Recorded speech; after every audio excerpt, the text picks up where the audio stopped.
나눔가족 여러분 반갑습니다. 히브리서 설교자는 예수님이 큰 대제사장이심을 설명하기 위해서 예수님이 아론의 계열을 따르는 제사장이 아니라 멜기세덱의 계통을 따르는 대제사장임을 말했습니다. 오늘 본문에서는 이 설명을 잠시 멈추고 진리의 이해에 대한 청중의 얕은 지식을 지적하고 있습니다. 먼저 수신자들의 영적 상태를 진단하고 영적 미숙함의 문제를 해결하기 위한 처방을 내립니다. 그리고 그 미숙함의 위험에 대한 경고의 말씀이 주어집니다. 히브리서 수신자들의 영적 상태에 대한 진단이 어떻게 나타나고 있습니까? 하나님의 말씀의 초보와 선생이란 말이 대조되어 나타나고 있죠. 또 단단한 음식과 젖이 대조되어서 나타납니다.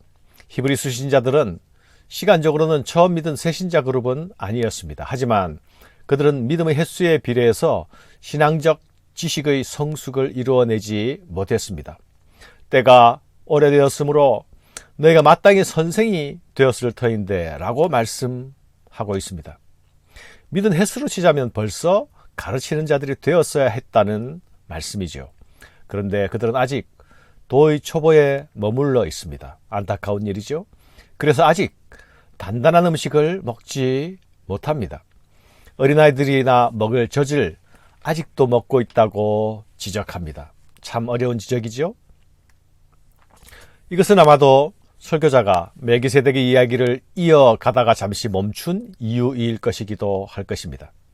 하지만 설교자가 이렇게 직설적으로 지적하여 말할 수 있는 것은 독자들을 향한, 청중을 향한 뜨겁고 간절한 마음과 사랑이 없으면 하기 어려운 지적입니다.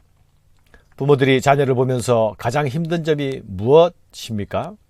몸은 하루가 다르게 쑥쑥 자라는데 사람이 자라지 않는 것 같아 보일 때 마음이 너무 힘들지 않습니까? 마음이 무너져 내리지 않습니까? 목회자가 가지는 가장 큰 고통 중 하나가 바로 성도들이 자라나지 않는 것 같이 느껴질 때입니다. 시간의 흐름 속에 성도들의 성장과 성숙의 변화가 일어나지 않으면 그것보다 힘든 일이 없습니다. 하나님 앞에서는 또한 우리 모두가 그러할 것입니다. 단단한 음식을 먹을 수 있는 장성한 자가 되어야 하겠습니다. 이는 지각을 사용함으로써 연단을 받아 선악을 분별하는 자들이라 말씀하고 있지요. 여기서 지각은 단순한 감각기관이 아닙니다. 이해력과 관련된 지적 영역을 말하는 것이죠. 즉 영적 이해력을 말하는 것입니다. 연단을 받아야 한다고 말씀합니다. 연단이란 말은 학교나 체육관에서 배우고 훈련하는 과정을 말하는 것입니다. 영적 지각을 가지고 말씀에 대하여 배우고 훈련해야 한다는 것입니다.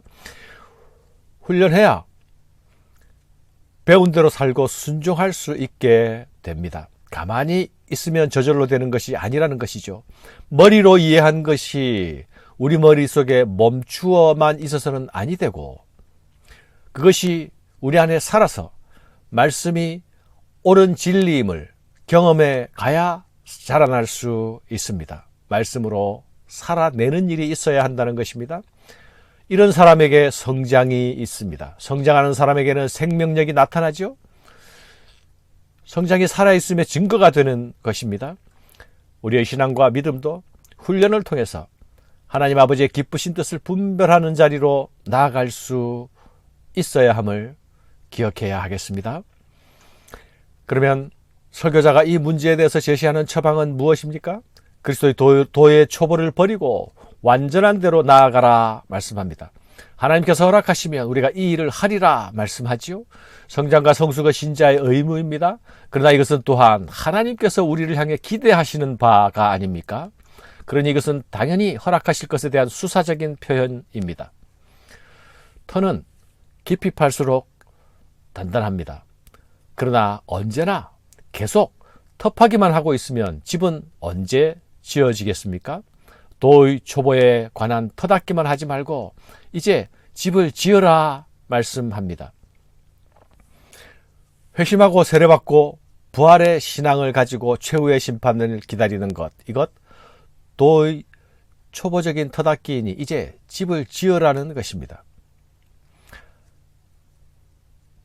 더 깊은 지식을 가지고 더 많은 정보를 가져야 한다고 오해해서는 안 됩니다. 터를 닦는 것은 집을 짓기 위함이고 집을 지어야만 사람이 그 안에서 살 수 있는 것입니다. 복음의 지식은 시험을 쳐서 점수를 받는 그런 지식이 아닙니다. 말씀을 듣고 배운 대로 사는 것이 바로 집을 짓는 일입니다. 우리가 복음을 들은 것은 살기 위해서입니다. 말씀을 들은 대로 살아내는 일 없이 계속 듣기만 하는 자리에 있는 사람은 계속 텁하기만 하고 있는 사람과도 같습니다. 진도가 나가지 않는 것이죠. 많이 들어서 잘한 것 같은데 실상은 그렇지 못하다는 것을 어느 한순간 깨닫게 되는 것입니다. 말씀을 들은 그 지식을 삶의 열매로 연결해야 합니다. 말씀을 듣고 배운 대로 순종하지 않고 살아내지 못한다면 열매가 맺힐 자리도 기회도 없는 것입니다. 열매 있는 삶이 나를 살리고 공동체를 살립니다. 사랑하는 여러분, 이어지는 설교자의 경고는 매우 엄중합니다. 한번 빛을 받고 하늘의 은사를 맛보고 성령에 참여한 바 되고 하나님의 선한 말씀과 내세의 능력을 맛보고도 타락한 자들은 다시 새롭게 하여 회개할 수 없나니 이는 그들이 하나님의 아들을 다시 십자가에 못 박아 드러내놓고 욕되게 함이라. 참으로 무서운 말씀이죠. 오늘 진리의 빛을 받고 하늘의 축복을 경험한다고 해도 그것이 구원의 담보나 증거가 될 수 없음을 기억해야 합니다. 하나님의 선한 말씀과 하나님의 능력을 맛보았을 때에 그것이 내 삶이 되고 내 인격이 되도록 붙잡아야 합니다. 거기에 털을 내려야 합니다. 그렇지 않는다면 우리는 언제나 하나님을 배반하는 자리로 떨어질 수가 있습니다. 실제로 1세기 교회 상황에서 믿음의 길을 가다가 중도에 포기하고 배도하여서 주님을 공개적으로 그리고 지속적으로 욕보인 사례들이 있었던 것으로 보입니다. 설교자는 이를 주님을 다시 못 박는 행위라 경고하고 있습니다. 땅이 그 위에 자주 내리는 비를 흡수하여 밭가는 자들이 쓰기에 합당한 채소를 내면 하나님께 복을 받고 만약 가시와 엉겅퀴를 내면 버림을 당하고 저주함에 가까워 그 마지막은 불사름이 되리라. 사랑하는 여러분, 하늘에서 비가 내린다고 모든 땅이 합당한 열매를 맺는 것은 아니죠. 어떤 땅은 유효한 채소와 열매를 생산하지만 어떤 땅은 가시와 엉겅퀴를 생산하지 않습니까? 그 땅이 무엇으로 가득 차게 할지는 오직 밭 가는 자의 의지에 달려 있습니다. 이처럼 우리의 신앙도 우리의 마음밭도 마찬가지입니다. 밭 가는 자의 의지에 달려 있습니다. 가만히 있으면 좋은 열매가 맺히는 것이 아닙니다. 가만히 있으면서 좋은 열매가 맺기를 기대하는 것은 책임있는 태도도 아닙니다. 이는 미성숙함으로 분별하지 못하는 상태에 있는 것과도 같습니다. 분별하지 못하면 거짓에 휘둘리고 악에 이끌려 갑니다. 신앙의 여정에서 이탈하여 탈선하게 되는 것입니다. 그러면 내일의 구원, 궁극의 구원을 기대할 수가 없게 되는 것입니다. 우리에게 주어진 오늘은 어제 주신 구원을 오늘의 열매를 맺어가는 과정이어야 합니다. 그래야 내일의 구원이 우리의 것이 될 수 있습니다.